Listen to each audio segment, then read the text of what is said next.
নমস্কাৰ এনএম টিভিলৈ স্বাগতম জনাইছো ৰাজ্যৰ বৰ্তমান সবাতোতকৈ চৰ্চাত থকা বিষয়টো হৈছে বোকাখাতৰ কাণ্ড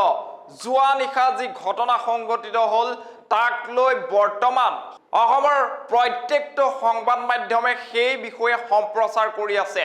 সোশ্যাল মিডিয়াটো সেই বিষয়ক লৈ হৰফ চৰ্চা বিভিন্নজনে বিভিন্ন ধৰণৰ প্ৰতিক্ৰিয়া ব্যক্ত কৰিছে মাত্ৰ 2টা মিনিট বা 4টা মিনিট দেৰি হোৱাৰ বাবে এজন গৃহৰক্ষী জোৱানক এজন জ্যেষ্ঠ বিষয়াই প্ৰহাৰ কৰিছে আৰু এই ঘটনাক লৈ সমগ্ৰ অসমত চৰ্চা অব্যাহত আছে আৰু তাৰ মাজতে আজি আমি আমাৰ ষ্টুডিঅলৈ আমন্ত্ৰণ জনাই আনিছো সদৌ অসম প্ৰশিক্ষণপ্ৰাপ্ত গৃহৰক্ষী সন্থাৰ সম্পাদক ইক্ৰাম আলী ডাঙৰীয়াক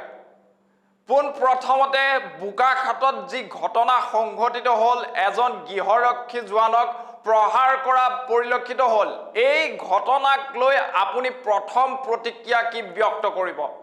চাওক আজি যিজন ৰাজু তায়ুক এছডিপিআই পাথৰেৰে বুকুত আঘাত কৰিলে এইটোত আমি সদৌ অসম প্ৰশিক্ষণপ্ৰাপ্ত গৃহৰক্ষী সন্থাই তীব্ৰভাৱে গৰিহণা দিছোঁ পুলিচ প্ৰশাসনক কাৰণ কিয়নো আগৰবাৰো আৰু যোৱাবাৰো এনেধৰণে গৃহৰক্ষী জনক তেওঁলোকৰ যিসকল অচি এছডিপি ডিএছপি তেওঁলোকে এনেকুৱা ধৰণৰ মাৰপিট কৰে আজি সামান্য গেট এখন 2 মিনিট বা 3 মিনিটৰ কাৰণে তেওঁক মাৰিবৰ কাৰণে তেওঁক অধিকাৰ দিয়া নাছিল তেওঁক দৰমহা কাটিব পাৰিলেহে তেওঁক ছাছপেনশ্যন কৰিব পাৰিলেহে তেওঁক ৰিজাৰ্ভ ক্ল'জ কৰিব পাৰিলেহে কিন্তু তেওঁক মাৰাটো কোনো যুক্তিগত কথা নাছিল সেইকাৰণে মই অসমৰ মাননীয় মুখ্যমন্ত্ৰী মহোদয়ক তেখেতে যেহেতু গৃহ দায়িত্ব লৈ আছে গৃহ বিভাগ আৰু মাননীয় ডিজিপি মহোদয়ক মই সদৌ অসম প্ৰশিক্ষণপ্ৰাপ্ত গৃহৰক্ষী বিভাগে কাটৰ অনুৰোধ কৰিছোঁ যে এইটোৰ উচিত তদন্ত হ'ব লাগে আৰু যোনেই দোষী হয় তেওঁক শাস্তি দিব লাগে আৰু যদি শাস্তি দিয়া নহয় তেতিয়াহ'লে আমি সদৌ অসম প্ৰশিক্ষণপ্ৰাপ্ত গৃহৰক্ষী সন্থাই গোটেই অসমৰ গৃহৰক্ষীৰ জনে দিছপুৰ ঘেৰাও কাৰ্যসূচী ল'বলৈ আমি বাধ্য হ'ম হয় ধন্যবাদ জনাইছোঁ এনেধৰণৰ ঘটনা কিন্তু পূৰ্বতেও সংঘটিত হৈছিল এইখন অসমতে এজন উপায়ুক্তই নিজৰ কাৰ্যালয়ৰ চতুৰ্থ বৰ্গৰ কৰ্মচাৰীক প্ৰহাৰ কৰাৰ ঘটনাও সংঘটিত হৈছিল পুনৰবাৰ এইখন অসমতে বোকাখাতত এনে ধৰণৰ অনুৰূপ ঘটনা সংঘটিত হৈছে আৰু এই ঘটনা সন্দৰ্ভত শেহতীয়াকৈ ডিজিপি মহোদয়ে তদন্ত ঘোষণা কৰিছে হয়তো 3 দিনৰ ভিতৰত তাৰ প্ৰতিবেদন দাখিল কৰিবলৈ জনাইছে ডিজিপি মহোদয়ৰ এই তদন্তৰ বিষয়ে আপুনি কি ক'ব চাওক যেহেতু মাননীয় ডিজিপি জিপি সিং ডাঙৰীয়া ছাৰে 3 দিনৰ ভিতৰত তদন্ত এটা কৰিব দিছে উচিত আৰু যদি সেই তদন্তত এছডিপি যদি দোষী হয় তেখেতক আমি জেললৈ প্ৰেৰণ কৰাৰ কাৰণে মাননীয় ডিজিপি মহোদয়ক আহ্বান কৰিছোঁ আৰু কিয়নো ইয়াৰ মাজতে মই এটা কথা ক'ব বিচাৰিছোঁ আজি যিয়ে নহওক অসমৰ 26,000 গৃহৰক্ষীৰ বহুত সমস্যা আছে এই সমস্যাক লৈ কোনো ধৰণৰ পুলিচ প্ৰশাসনৰ গুৰুত্ব নাই মাননীয় মুখ্যমন্ত্ৰী আমি হাইকোৰ্টৰ জৰিয়তে যি কেছ কৰিছিলোঁ তাৰ বিনিময়ত আমাৰ দৰমহা 23,010 টকা হৈছে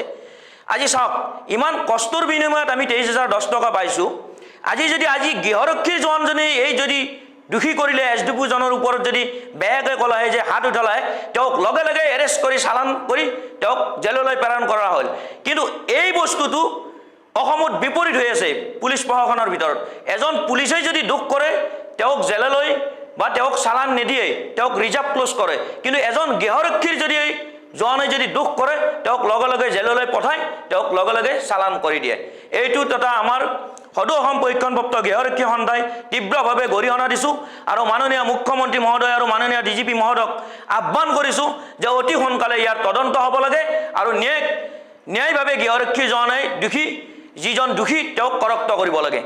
হয় বৰ্তমান সময়ত কিন্তু অন্য এটা চাঞ্চল্যকৰ খবৰ লাভ কৰি আছোঁ বিভিন্ন ধৰণৰ সংবাদ মাধ্যমতো এতিয়া এটা ভিডিঅ' ভাইৰেল হৈ পৰিছে বোকাখাতৰ ঘটনাক লৈ কাৰ্যালয়ত যিগৰাকী গৃহৰক্ষী জোৱানক প্ৰহাৰ কৰা হ'ল সেই জোৱানজনক বৰ্তমান বন্দী কৰি ৰখা হৈছে বুলি এটা ভিডিঅ' ভাইৰেল হৈ পৰিছে আৰু তেওঁক কোনো ধৰণৰ সাংবাদিকক লগ কৰিবলৈ দিয়া হোৱা নাই তেওঁৰ পত্নীকো লগ কৰিবলৈ দিয়া হোৱা নাই এই সন্দৰ্ভত আপোনাৰ মন্তব্য কি এতিয়া আমি বিশেষ সূত্ৰৰ দ্বাৰাই আমি আমাৰ গৃহৰক্ষীৰ জোৱানৰ দ্বাৰাই আমি খবৰ পাইছোঁ, তেওঁলোকে টেলিফোন যোগে আমাক খবৰ দিছে যে তেওঁৰ কাৰ্যালয়ত গৃহৰক্ষীৰ জোৱানক বন্দী কৰি থৈছে। আমাৰ গৃহৰক্ষীৰ জোৱানসকলৰ লগত তেওঁক কোনো ধৰণৰ দেখা সাক্ষাৎ কৰিব দিয়া হোৱা নাই, তেওঁৰ পত্নীকো দেখা সাক্ষাৎ কৰিব দিয়া হোৱা নাই। ইতিমধ্যে তেওঁৰ পত্নীয়ে থানাত এফআইআৰ দিবলৈ গৈ আছে। আমাৰ সতীৰ্থ তাত জিলা সমিতিৰ বিষয়াসকল আছে আৰু জিলা সমিতিৰ সভাপতি সম্পাদকে ইতিমধ্যেই তাৰ গোলাঘাট এছপিক যোগাযোগ কৰিবলৈ এছপি কাৰ্যালয়ৰ ওচৰত গৈ আছে তেওঁলোক। আজি চাওক, আৰু এটা ক'ব বিচাৰিছোঁ, এছডিপিঅজনৰ কি অধিকাৰ আছে তেওঁক বন্দী কৰি ৰাখিবলৈ? অতি সোনকালে যদি তেওঁৰ কাৰ্যালয়ৰ পৰাই গৃহৰক্ষীৰ জোৱানক ৰাজু তায়ক যদি মুকলি কৰি নিদিয়ে, তে অহাকালি আমি দিছপুৰ ঘেৰাও কাৰ্যসূচী ল'বলৈ আমি বাধ্য হ'ম। হয়, ধন্যবাদ জনাইছোঁ। এয়া আছিল ইক্ৰাম আলী ডাঙৰীয়া, তেখেত সদৌ অসম প্ৰশিক্ষণপ্ৰাপ্ত গৃহৰক্ষী সন্থাৰ সম্পাদক। কিন্তু প্ৰশ্ন হয়, এনেদৰে এচাম জ্যেষ্ঠ বিষয়াই কিন্তু কনিষ্ঠ বিষয়া যিসকল চতুৰ্থ বৰ্গৰ কৰ্মচাৰী আছে বা তেওঁলোকতকৈ তলখাপৰ যিসকল বিষয়া আছে তেওঁলোকক অত্যাচাৰ কৰাৰ ঘটনা সংঘটিত হৈ আহিছে। পূৰ্বতেও আমি উল্লেখ কৰিছোঁ যে এগৰাকী উপায়ুক্তই নিজৰ কৰ্মচাৰীক প্ৰহাৰ কৰাৰ ঘটনা সংঘটিত হৈছিল। পুনৰবাৰ অনুৰূপ ঘটনা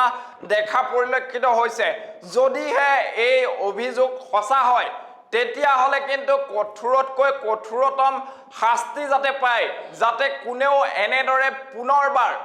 কাকো প্ৰহাৰ কৰিবলৈ সাহস নকৰে, তেনেধৰণৰ এক শাস্তি বিহিবলৈ আমিও চৰকাৰক আহ্বান জনাইছোঁ। ধন্যবাদ।